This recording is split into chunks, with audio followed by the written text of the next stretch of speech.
The Jungle Book, Kaa's Hunting, Part 3. It was near Rand's bedtime, but he had ranged all over the jungle looking for the bear and missed him in the thick foliage. "What is it?" said Baloo. "I have seen Mowgli among the Bandarlog. He bade me tell you. I watched. The Bandarlog have taken him beyond the river to the Monkey City, to the Cold Lairs. They may stay there for a night, or 10 nights, or an hour. I have told the bats to watch through the dark time. This is my message. Good hunting, all you below." "Full and gorge, and a deep sleep to you, Rand," cried Bagheera. "I will remember thee in my next kill, and put aside the head for thee alone, O best of kites." "It is nothing, it is nothing. The boy held the master word. I could have done no less." And Rand circled up again to his roost. "He had not forgotten his use of his tongue," said Baloo with a chuckle of pride. To think of one so young remembering the master word for the birds while he was being pulled across trees. "It was most firmly driven into him," said Bagheera. "But I am proud of him, and now we must go to the Cold Lairs." They all knew where the place was, but few of the jungle people ever went there, because what they called the Cold Lairs was an old deserted city, lost and buried in the jungle, and beasts seldom used a place that men had once used. The wild boars will, but the hunting tribes do not. Besides, the monkeys live there as much as they could be said to live anywhere, and no self-respecting animal would come within eyeshot of it except in times of drought, when the half-ruined tanks and reservoirs held a little water. "It is a half-night's journey at full speed," said Bagheera. Baloo looked very serious. "I will go as fast as I can," he said anxiously. "We dare not wait for thee. Follow, Baloo. We must go on quick foot, Kaa and I." "Feet or no feet, I can keep abreast of all thy four," said Kaa shortly. Baloo made one effort to hurry, but had to sit down panting, and so they left him to come on later, while Bagheera hurried forward at the rocking panther canter. Kaa said nothing, but strive as Bagheera might, the huge rock python held level with him. When they came to a hill stream, Bagheera gained, but he bounded across, while Kaa swam. His head and 2 feet of his neck cleared the water, but on level ground Kaa made up the distance. "By the broken lock that freed me," said Bagheera, when twilight had fallen, "thou art no slow goer." "I am hungry," said Kaa. "Besides, they called me Speckled Frog." "Worm, earthworm, and yellow to boot." "All one. Let us go on." And Kaa seemed to pour himself along the ground, finding the shortest road with his steady eyes and keeping to it. In the Cold Lairs, the monkey people were not thinking of Mowgli's friends at all. They had brought the boy to the lost city, and they were very pleased with themselves for the time. Mowgli had never seen an Indian city before, and though this was almost a heap of ruins, it seemed very wonderful and splendid. Some king had built it long ago on a little hill. You could still see traces of the stone causeways that led up to the ruined gates, where the last splinters of wood hung to the worn, rusted hinges. Trees had grown into and out of the walls. The battlements were tumbled down and decayed, and wild creepers hung out of the windows of the towers on the walls in bushy hanging clumps. A great roofless palace crowned the hill, and the marble of the courtyards and the fountains was split and stained with red and green, and the very cobblestones in the courtyard where the king's elephants used to live had been thrust up and apart by grasses and young trees. From the palace You could see the rows and rows of roofless houses that made up the city, looking like empty honeycombs filled with blackness. The shapeless block of stone that had been an idol in the square where the four roads met, the pits and dimples at street corners where the public wells once stood, and the shattered domes of temples with wild figs sprouting on their sides. The monkeys called the place their city and pretended to despise the jungle people because they lived in the forest. And yet they never knew what the buildings were made for, nor how to use them. They would sit in circles on the hall of the king's council chamber and scratch their fleas and pretend to be men.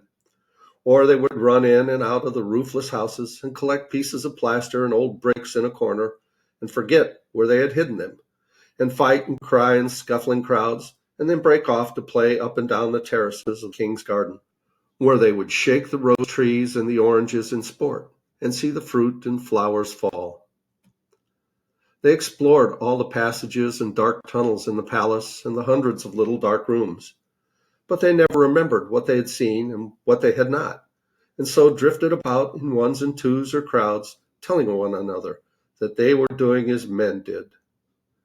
They drank at the tanks and made the water all muddy, and then they fought over it, and then they would all rush together in mobs and shout, "There are none in the jungle so wise and good and clever and strong and gentle as the Bandarlog." Then all would begin again, till they grew tired of the city and went back to the treetops, hoping the jungle people would notice them. Mowgli, who had been trained under the law of the jungle, did not like or understand this kind of life. The monkeys dragged him into the cold lairs late in the afternoon, and instead of going to sleep, as Mowgli would have done after a long journey, they joined hands and danced about and sang their foolish songs. One of the monkeys made a speech and told his companions that Mowgli's capture marked a new thing in the history of the Bandarlog, for Mowgli was going to show them how to weave sticks and canes together as protections against rain and cold. Mowgli picked up some creepers and began to work them in and out, and the monkeys tried to imitate, but in a very few minutes they lost interest and began to pull their friends' tails or jump up and down on all fours coughing.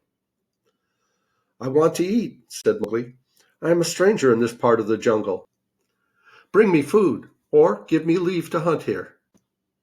20 or 30 monkeys bounded away to bring him nuts and wild pawpaws, but they fell to fighting on the road, and it was too much trouble to go back with what was left of the fruit. Mowgli was sore and angry as well as hungry, and he roamed through the empty city giving the strangers' hunting call from time to time, but no one answered him, and Mowgli felt that he had reached a very bad place indeed. "All that Baloo has said about the Bandarlog is true," he thought to himself. "They have no law, no hunting call, and no leaders. Nothing but foolish words and little picking thievish hands. So if I am starved or killed here, it will be all my own fault. But I must try to return to my own jungle. Baloo will surely beat me, but that is better than chasing silly rose leaves with the Bandarlog." But no sooner had he walked to the city wall than the monkeys pulled him back, telling him that he did not know how happy he was, and pinching him to make him grateful. He set his teeth and said nothing, but he went about with the shouting monkeys to a terrace above the red sandstone reservoirs that were half full of rainwater. There was a ruined summer house of white marble in the center of the terrace, built for queens dead 100 years ago. The domed roof had half fallen in and blocked up the underground passage from the palace by which the queens had used to enter. But the walls were made of screens of marble tracery, beautiful milk-white fretwork, set with agates and cornelians and jasper and lapis lazuli, and as the moon came up behind the hill, it shone through the open work, casting shadows on the ground like black velvet embroidery. Sore, sleepy, and hungry as he was, Mowgli could not help laughing when the Bandarlog began 20 at a time to tell him how great and wise and strong and gentle they were, and how foolish he was to wish to leave them. "We are great, we are free, we are wonderful. We are the most wonderful people in all the jungle. We all say so, so it must be true," they shouted. Now, as you are a new listener and can carry our words back to the jungle people so that they may notice us in the future, we will tell you all about our most excellent selves." Mowgli made no objection, and the monkeys gathered by hundreds and hundreds on the terrace to listen to their own speakers singing the praises of the Bandarlog. And whenever a speaker stopped for want of breath, they would all shout together, "This is true! We all say so!" Mowgli nodded and blinked and said yes when they asked him a question, and his head spun with the noise. "Tabaki the jackal must have bitten all these people," he said to himself, "and now they must have the madness. Certainly, this is a Diwani, the madness. Do they never go to sleep? Now there is a cloud coming to cover the moon. If it were only a big enough cloud, I might try to run away in the darkness. But I am tired." That same cloud was being watched by two good friends in the ruined ditch below the city wall. For Bagheera and Kaa, knowing well how dangerous the monkey people were in large numbers, did not wish to run any risks. The monkeys never fight unless they are 100 to 1, and few in the jungle care for those odds. "I will go to the west wall," Kaa whispered, "and come down swiftly with the slope of the ground in my favor. They will not throw themselves upon my back in their hundreds. But—" "I know," said Bagheera. "Would that Baloo were here. But we must do what we can. When that cloud covers the moon, I shall go to the terrace. They hold some sort of council there over the boy." "Good hunting," said Kaa grimly, and glided to the west wall. That happened to be the least ruined of any, and the big snake was delayed a while before he could find a way up the stones. The cloud hid the moon, and as Mowgli wondered what would come next, he heard Bagheera's light feet on the terrace. The Black Panther had raced up the slope almost without a sound and was striking. He knew better than to waste time in biting. Right and left among the monkeys who were seated round Mowgli in circles 50 and 60 deep. There was a howl of fright and rage, and then, as Bagheera tripped on the rolling, kicking bodies beneath him, a monkey shouted, "There is only one here! Kill him! Kill!" A scuffling mass of monkeys, biting, scratching, tearing, and pulling, closed over Bagheera, while 5 or 6 laid hold of Mowgli, dragging him up the wall of the summer house, and pushed him through the hole of the broken dome. A man-trained boy would have been badly bruised, for the fall was a good 10 feet, but Mowgli fell as Baloo had taught him to fall, and landed light. "Stay there," shouted the monkeys, "till we have killed thy friend. Later we will play with thee, if the poison people leave thee alone." "We be of one blood, ye and I," said Mowgli, quickly giving the snake's call. He could hear rustling and hissing in the rubbish all around him, and gave the call a second time to make sure. "Down, hoods, all," said half a dozen low voices. Every old ruin in India becomes sooner or later a dwelling place of snakes, and the old summer house was alive with cobras. "Stand still, little brother, lest thy feet do us harm." Mowgli stood as quietly as he could, peering through the open work and listening to the furious din of the fight round the Black Panther.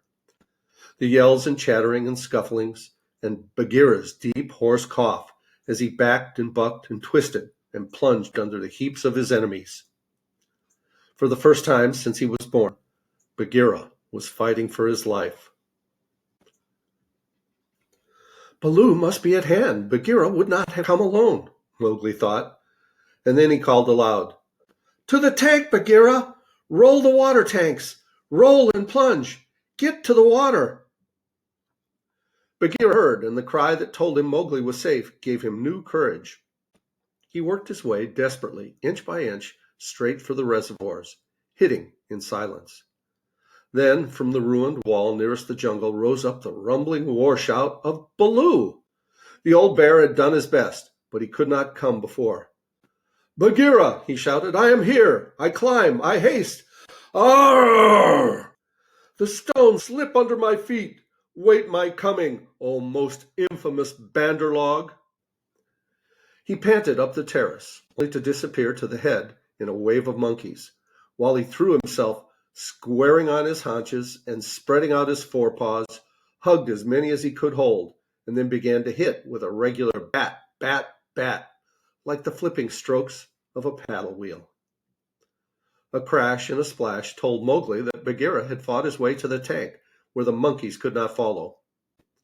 The panther lay gasping for breath, his head just out of water, while the monkeys stood 3 deep on the red stone steps, dancing up and down with rage, ready to spring upon him from all sides if he came out to help Baloo. It was then that Bagheera lifted up his dripping chin, and in despair gave the snake's call for protection. "We be of one blood, ye and I." For he believed that Kaa had turned tail at the last minute. Even Baloo, half smothered under the monkeys, on the edge of the terrace, could not help chuckling as he heard the big black panther asking for help.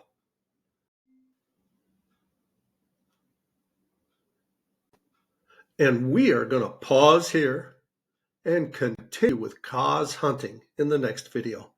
Thanks so much for watching. Please like, subscribe, and leave a comment below. I love you guys. As Tigger says, ta-ta for now.